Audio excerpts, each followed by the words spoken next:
What's up, Law Nation? Welcome to the Passive Income Attorney Podcast, your favorite place for learning about the world of alternative passive investments so that you can create more freedom to be happy, healthy, and wealthy. Now, if you're ready to kick that billable hour to the curb, start by going to attorneybydesign.com and download the Freedom Blueprint. This will also get you access to opportunities to partner with us on one of our next passive real estate investments. All right, today I'm going to ask you a question. Why did you get into law or medicine or tech or whatever career you're currently in? Was it for the money? Was it because of family pressure? Was there a genuine interest or a passion? And is that why enough to keep you happy? If so, fantastic. Keep going, keep achieving, make partner, get those promotions, do all those things. But keep in mind the day will come when you do not want to trade your time for money any longer. Start planning and building for that today. Now, on the other hand, if that why is not enough, just know that if you plan on transitioning out at some point, it's not all at a loss. Jorge Fajardo, our guest today, had an incredible quote when asked about why he attended law school. And that was, what better way to play the game than by knowing all the rules? That's gold. And it's 100% true for all you attorneys out there. Learning to think like a lawyer and the skills you've learned in your career, verbal communication, written communication, negotiation skills, all those things are major advantages in any future endeavor you undertake. And this holds true for all of us in other professions as well. We are successful in our 9 to 5 for good reasons. Use those to your advantage. All right, our guest today, Jorge Fajardo, is an FIU College of Law graduate and the founder of Keystone Property Investments, which holds an impressive portfolio of multifamily, single family, and vacation rental properties. All right, folks, let's jump in. This is the Passive Income Attorney Podcast, where you'll discover the secrets and strategies of the ultra wealthy on how they build streams of passive income to give them the freedom we all want. Attorney Seth Bradley will help you end the cycle of trading your time for money so you can make money while you sleep. Start living the good life on your own terms. Now, here's your host, Seth Bradley. Jorge, what's going on, brother? Welcome to the show. Hey, Seth, how you doing? Thanks for having me. Doing great, man. Really stoked to have you on the show today, man. I know we've been trying to get you on here for a while, so I'm really excited to have you on, man. So let's jump right in. What's your story? Tell us a little bit about your background and how you kind of got to where you're at today. Take it back as far as you want. Yeah, no, listen, absolutely. And like I said, thank you for having me. I know that we've been trying to get together for a few months, so I'm glad that we finally were able to get it done. And before we start, one of the things that I love about your podcast and the message that you send out is how to stop trading your time for dollars, your time for money. And I think that holds true in any field, whether it's law or anything else. That's kind of what we've been sort of taught to do or trained to do growing up through school and everything. And that's, what I've been trying to get away from my entire career, basically. So, it's, we have our philosophies definitely align. And so, I'll start by telling, a little bit of my background. I do have my JD. I did graduate law school, but I never practiced. I never set off to be an attorney. As a matter of fact, I actually went to law school almost as a second career. I started, graduating back in 2001 from Florida State University with a bachelor in finance, and I always wanted to be in finance and in business. And so, I right out of college, I got into the real estate industry on the financing side, working for a lender, for a mortgage lender. And From there, I parlayed that into opening my own mortgage company, my own mortgage brokerage shop, where we're an independent broker registered with, at one point, up to 50 different lenders. And so we were doing all different types of loan and mortgage financing, real estate financing of all types, until then, of course, when the foreclosure crisis, the financial meltdown hit of 2008, and I found myself basically going out of business. All these lenders that we were writing business for essentially started shutting the doors, and one by one they started closing shop, and it slowly but surely trickled down to us, and we had to close our doors as well. So from there, I parlayed my knowledge of the banking and lending, especially consumer financing experience, and I went to work for a consumer defense law firm that specialized in foreclosure defense. And so I came aboard to work with them as their director of loss mitigation.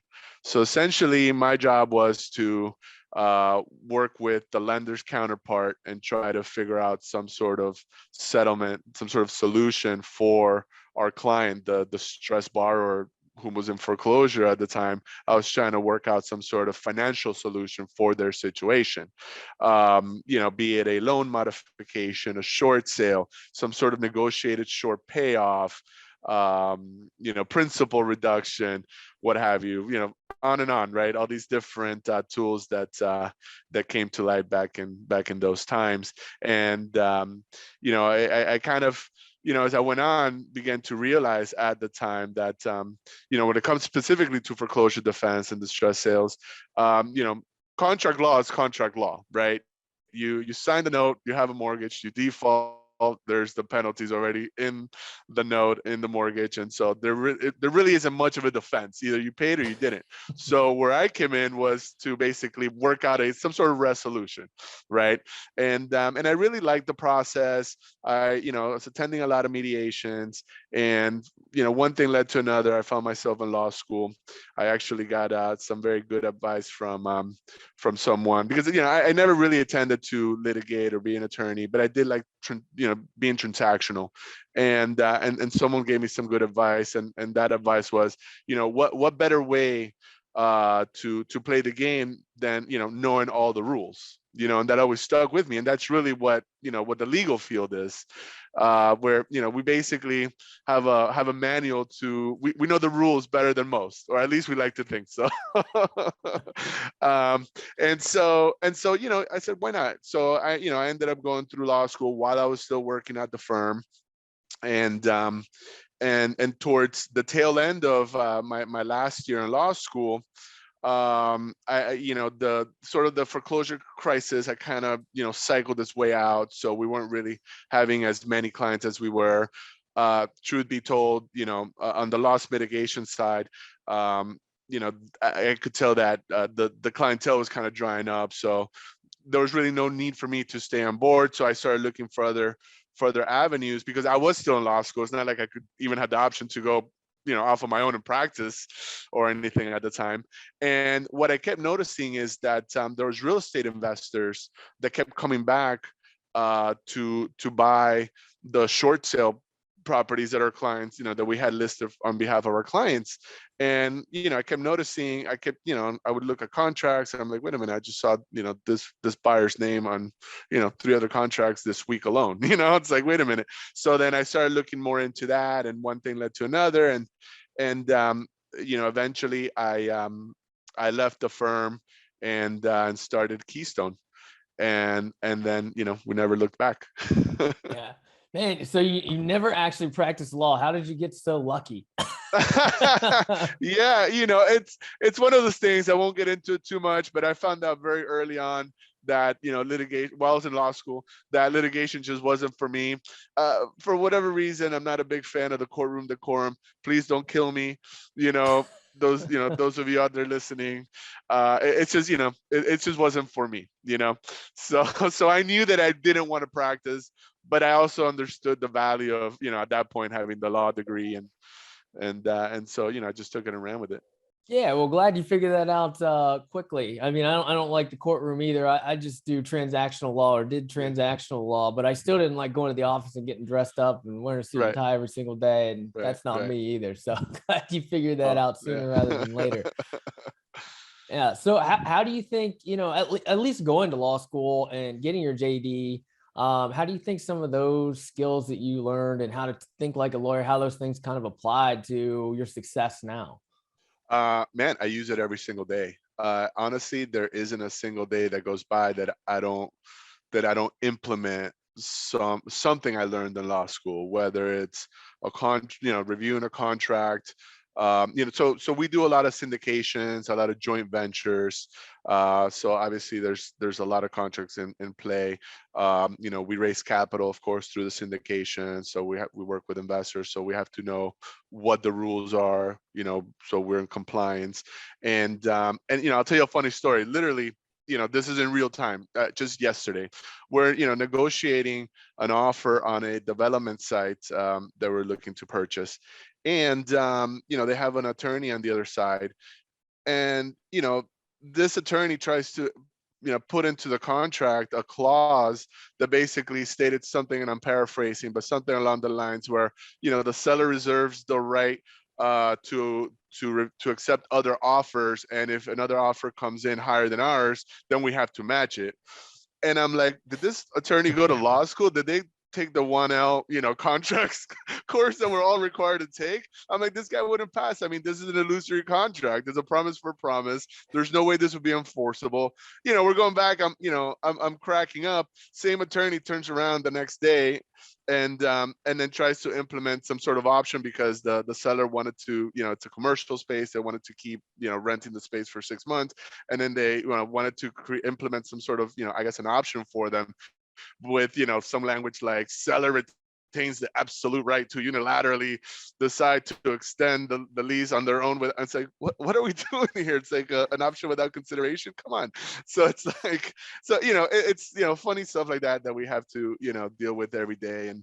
But I think the most important thing is also, especially in this business, knowledge is power. I don't get intimidated easily. Sometimes people try to flex their muscle or intimidate or kind of bully or push you around until they see that, okay, wait a minute, this person knows what they're talking about, so we can't really use our tactics against Yeah. them.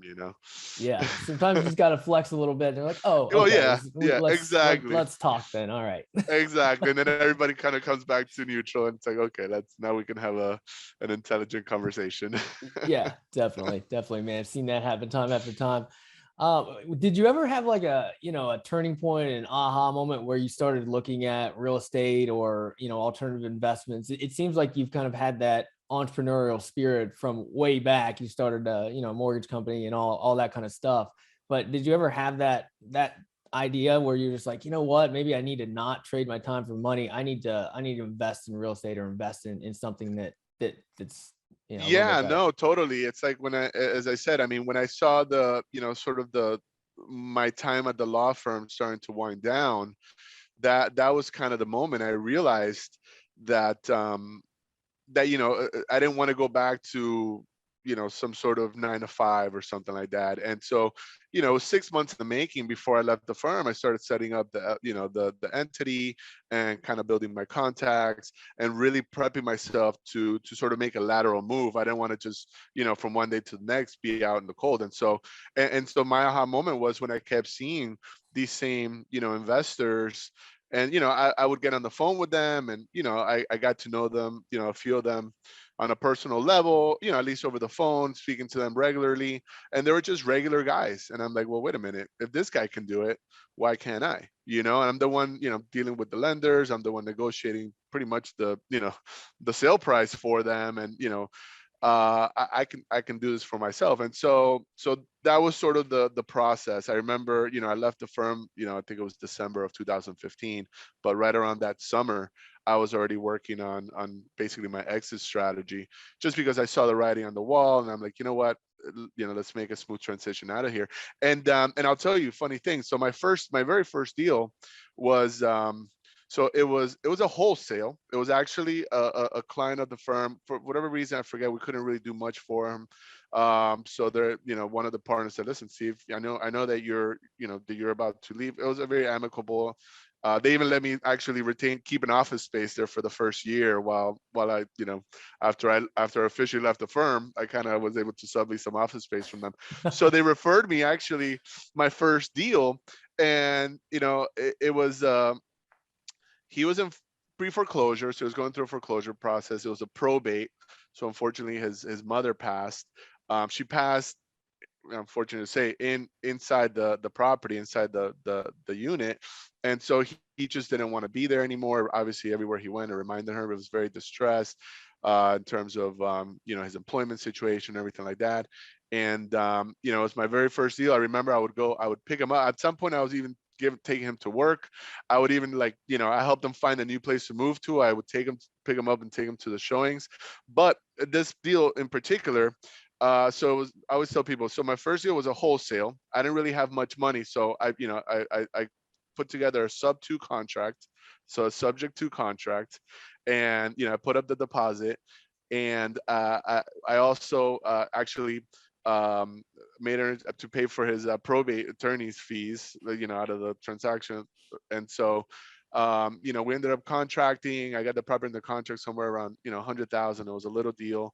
I knew the property was worth about 80 grand, but it needed, about $20,000-$30,000 worth of work, which I didn't have at the time. So I actually found another investor that was willing to buy it from me, and they bought it at 120. So I basically made a $20,000 spread, after I paid, certain closing costs and certain concessions to the seller. I probably netted like 17 grand, which is almost basically 2 months of salary for me in about, 3 weeks time. And, and so, I never looked back. And so, from there, we started wholesaling more and more. Then we gradually went into flips. But again, these are all very transactional. There's nothing passive about it. So, I started realizing, like, wait a minute, every time I close one, I need to, get back into the next one. So that's when I started getting more into the syndications and acquiring the multifamily properties. And so now we have a multifamily syndication division. We have a vacation rental portfolio as well. We still do some fix and flips here and there. Now we're getting to more sort of larger multifamily, large scale ground up development, and it's just over the last it's crazy to say, it's almost 5 years at this point. Just kind of gradually. It wasn't like a light switch where there was one thing. All of a sudden, like looking back, it was just kind of like a gradual swell, and that's just sort of the key to consistency, to being consistent. That's how it happens. It's like an overnight success that takes a decade in the making. Yeah, definitely, man. It's always a journey. I had a similar experience working in big law, just meeting, and I was in real estate. I was a real estate attorney, but meeting with clients, and they're just like regular guys, right? Like just regular guys like you and me. And they're not Warren Buffett or somebody like that walking in the office. Right, it's just right. a dude in jeans and a polo, and you're like, wait a minute. I'm helping this guy take down these multi-million-dollar properties, Yep. and I'm just basically getting a commission or getting a salary for this. It's just like, wait, I need to be on that side of the table and figure out how to take down these deals myself. Yeah, no, and totally. And now, just like I'm sure you do. I find myself now I'm on this side of the table. I'm fortunate to say that we're up to the point we're building. We have an 8-figure portfolio at this point, and I am the guy in jeans and polo. Yeah. And it's like sometimes I have to pinch myself, and it's like, well, so it's one of those things where you kind of see, it's always nice to look back so you could see, where you're going. Yeah, definitely. And I love how you kind of described in your story the transition from going transactional to more passive now. Obviously you're an active investor, but more passive, at least it's always on a gradient scale, and starting with, right.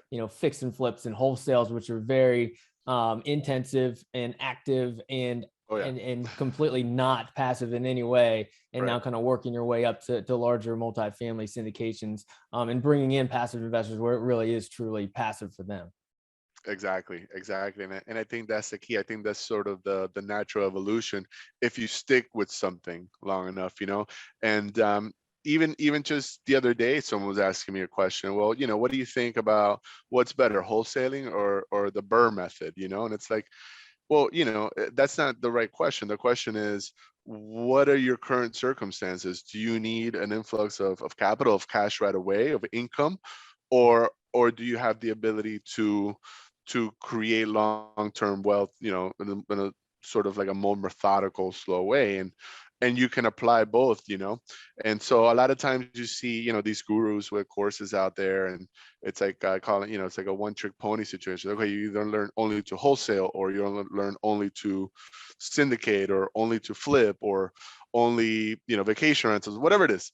And it's like, and the truth is, you need to have, every tool in your tool belt, and I'm not gonna take credit. I stole that saying from someone. I heard it somewhere, but it made sense. You're not gonna take a screwdriver when you need to like hammer in a nail, right? So you had to have the ability to have every tool and know how to use every tool, and I guess that comes with time.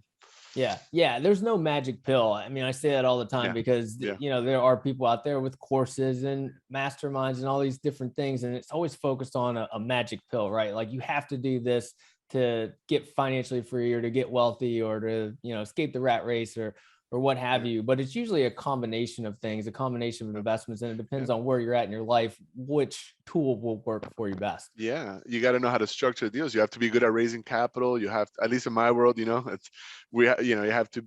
There's so many different skills that you have to develop in order to really have a full, comprehensive business. Yeah.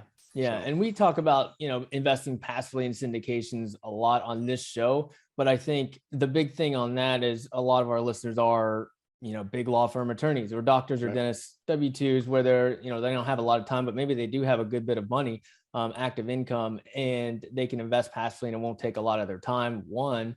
And the second thing is once they do it, it opens up your mind, right? Once you invest even passively in a syndication, you start seeing opportunities all over the place for different investments. Maybe you can invest in energy or agriculture or, something different than a multifamily property, maybe an RV park or a mobile home park or self-storage. You just start seeing these opportunities pop up everywhere where you didn't see them before. Yeah, and you sort of hit the nail right on the head when it comes to syndications, where it's not everybody is the full-time investor out looking for deals, sourcing deals, structuring it, managing, operating.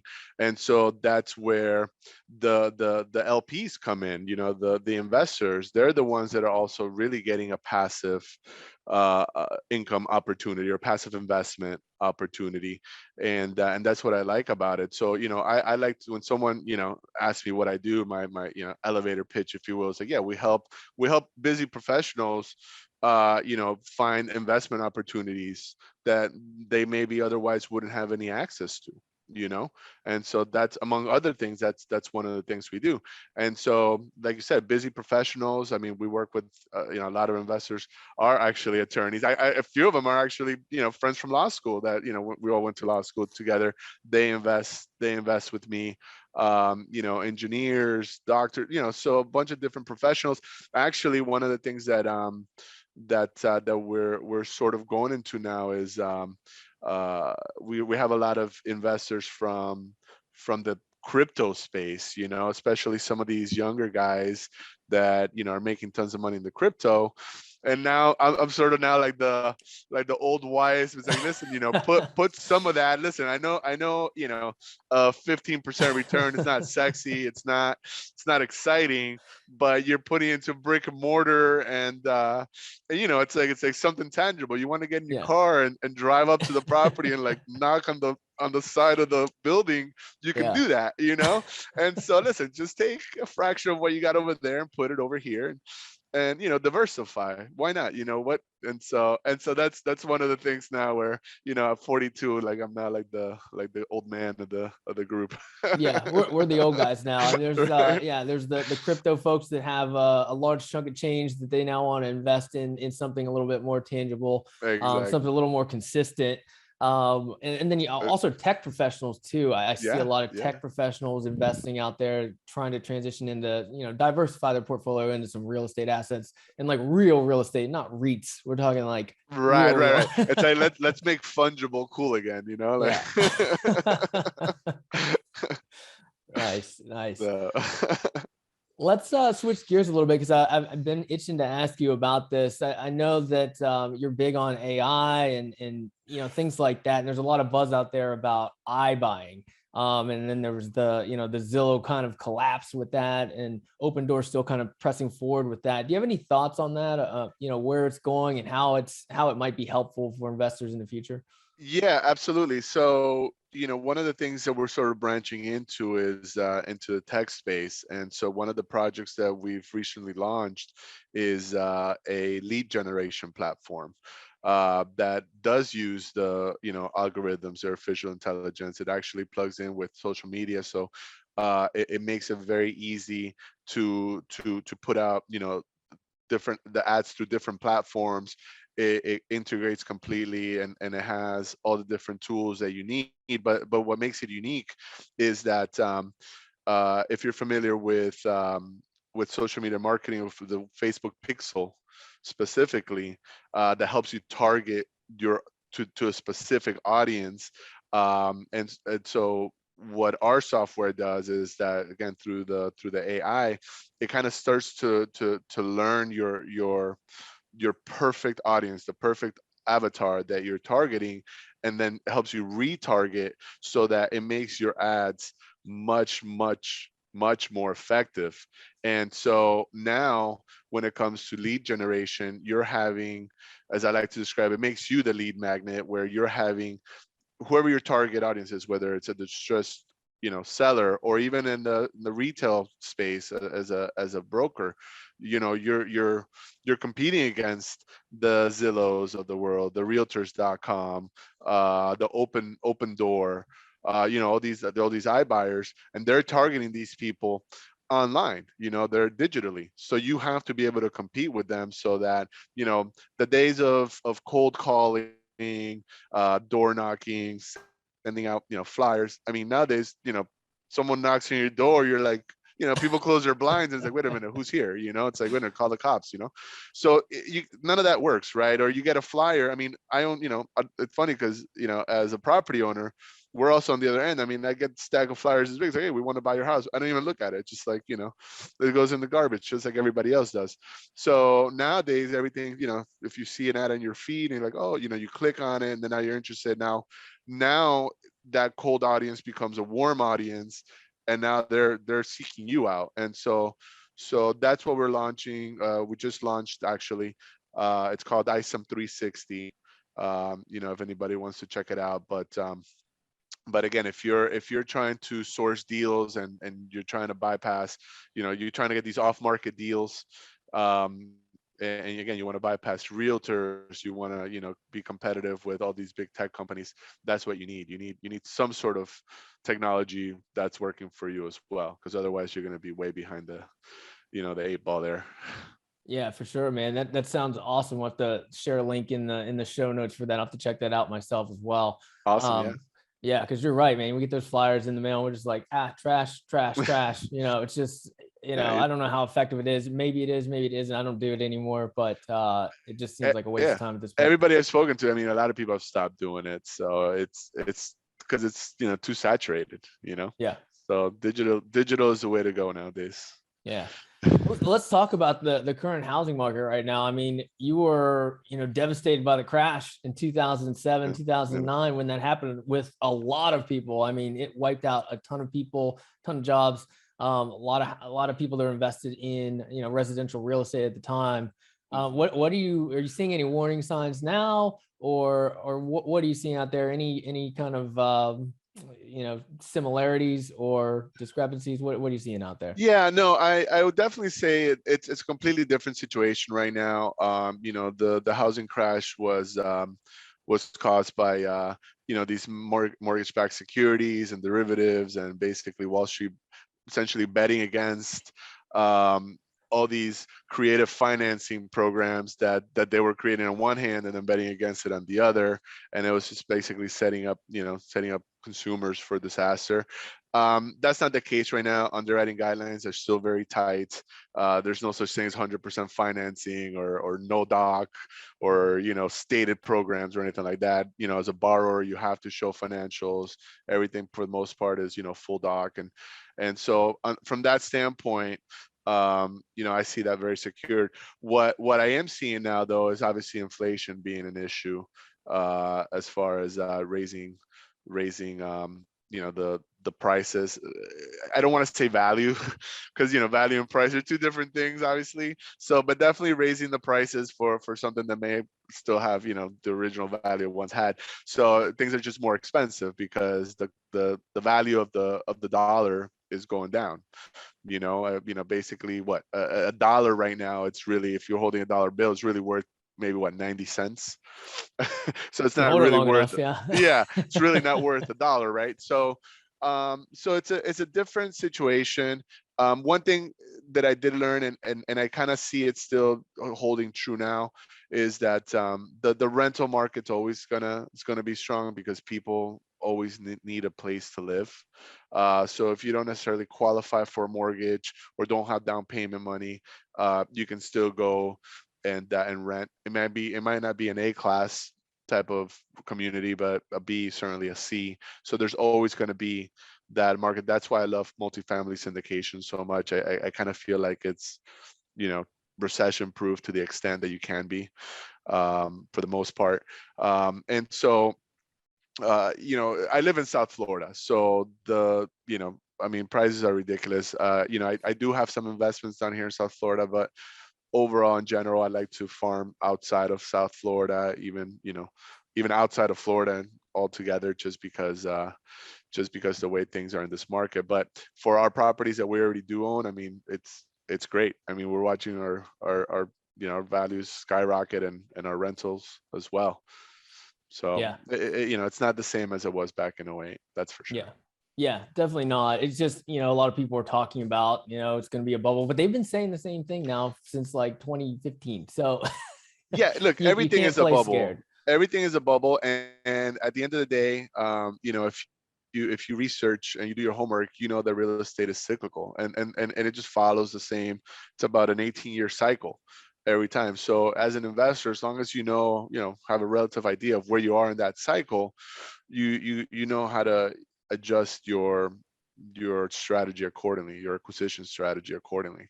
And ultimately, if your plan is to hold anyway long term, you can ride down any down cycle.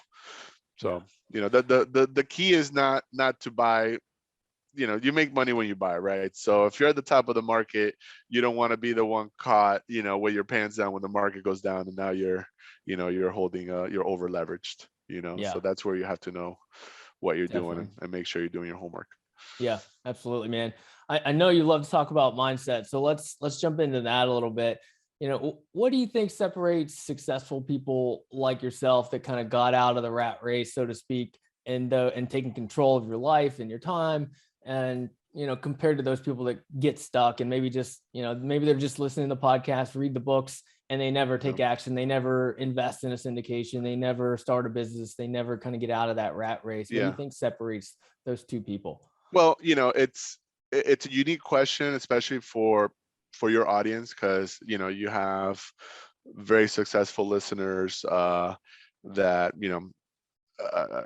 as an attorney, it's a profession that requires you to have a lot of courage. But honestly, my first answer is having that courage, that believe in yourself to actually take that leap.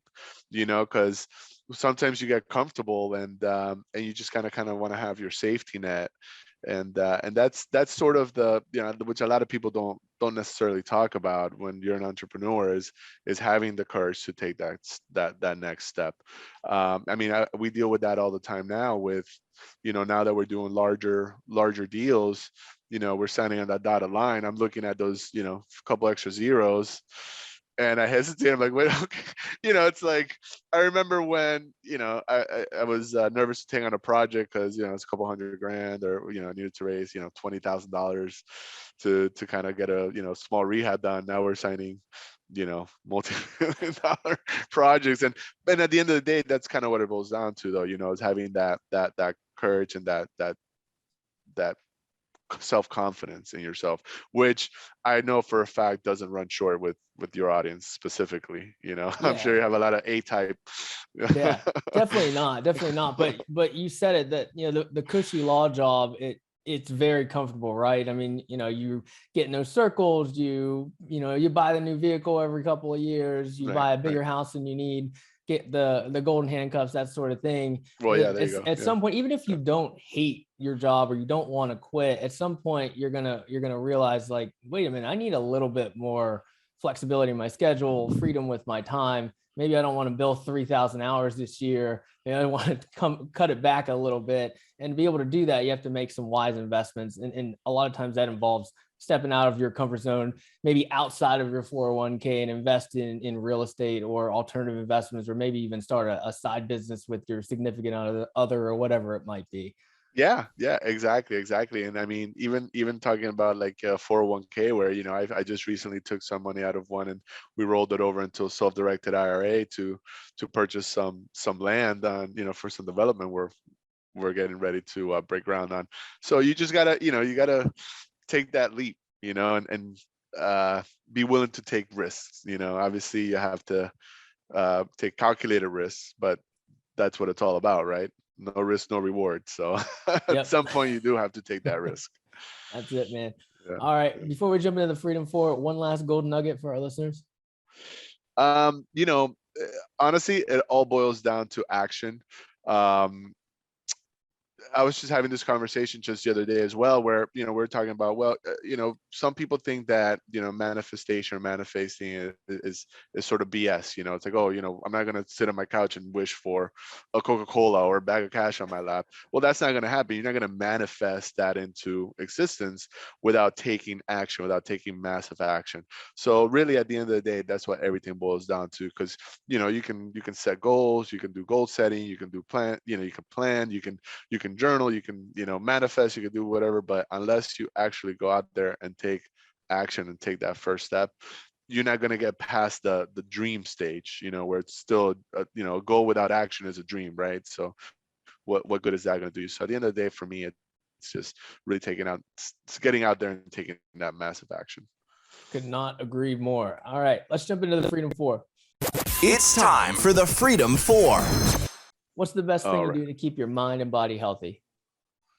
Oh man, I think it's these days it's kind of cliche, but definitely my morning ritual. I mean, I wake up, I gotta have my workout. For me, it's the gym, and even like the 20 minutes on the treadmill. I try to do the meditation thing, but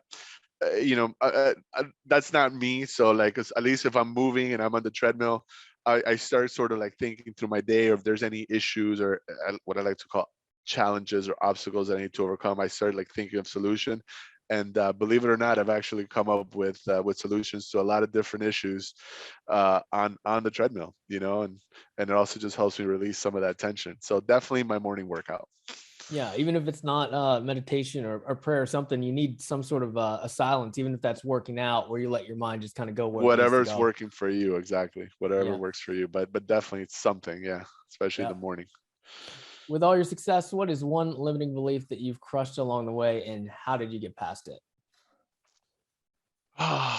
Well, initially, I think with raising capital, for example, when I was first wholesaling, I kind of think back to this a lot, where I remember on my first flip, I didn't know where, and it was a small flip. It was like $30,000, and I didn't really know where the money was going to come from, and if I could get it. I have this property in the contract. I could wholesale it, but I refused to wholesale it. I'm like, I need to do this deal. Like, I want to do. And sure enough, I was able to bring in a partner and do the deal. And now, I mean, the reason I look back at that one is because I just raised $3 million for development on just one of all the multiple deals we're working on. But I always think back to that one, and that wasn't that long ago. It was maybe 2016 or so that I was, I couldn't figure out where I was going to get 30,000 from. And now I literally just, we just signed for a $3 million for just one deal. So that's one of the limiting beliefs. It's like, if you believe that, that you can have access to whatever it is that you need and you really focus on that, you can make it happen. Awesome. What's one actionable step our listeners can do right now to start creating more freedom?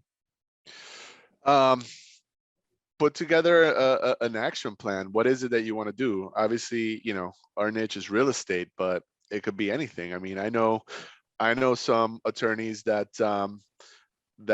one in particular I can think of. She left a very successful. She was a partner at her firm, and she went to work for one of these multi-level marketing companies. And I mean, she's making more money than she ever did at the firm. So whatever it is that you want to do, put together an action plan and actually follow it, implement it, Yeah. So I think that's the key there. So again, whether it's real estate or anything else. Nice. Last but not least, how has passive income made your life better? It's just the flexibility, just being able to not have to worry about that next deal, that next transaction, and believe it or not, just having that sort of like that bandwidth sort of like open up. More deals are actually coming. I don't know what it is. When you're not so worried about where the next deal is coming from, all of a sudden it just kind of like, the universe just kind of flows differently. So I like that. I don't know if I've heard anyone put it that way, but it makes a lot of sense. It makes a lot of sense, man. Jorge, it's been awesome. Thanks for sharing your story today. Where can our listeners find out more about you? So you can always find me on social media at Jorge Fajardo KPI on Instagram and on Facebook. If you want to check out our tech company, isom360.com. If you want to see what deals we're working on, kpiinternationalrealty.com as well.